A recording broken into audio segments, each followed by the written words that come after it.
Transferring money from New Zealand to Australia is pretty easy thing to do. Today I'm going to teach you how you guys can transfer money from New Zealand to Australia.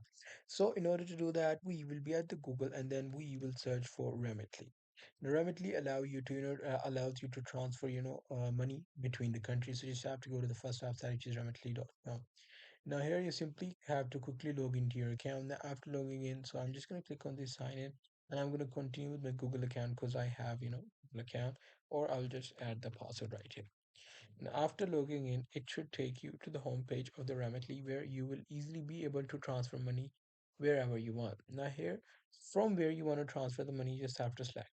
Now suppose we live in New Zealand, so here I'm just going to select New Zealand right here, and it will consider your country as New Zealand and send money to. Here you have to select Australia. So I'm just going to select Australia right here, and there you go. So let me just find the Australia right here. And after going for the Australia, you will be at this page. So let it just load first now. Now here I'm just gonna click on this send money. Now, after clicking on send money, they will want you to enter the amount of money that you want to transfer, from which bank account you want to transfer. You have to enter all of details right here. Suppose you want to transfer 200 New Zealand, and then you have to you just have to do that, and that's how you'll be able to do it. Hope you guys find this very helpful.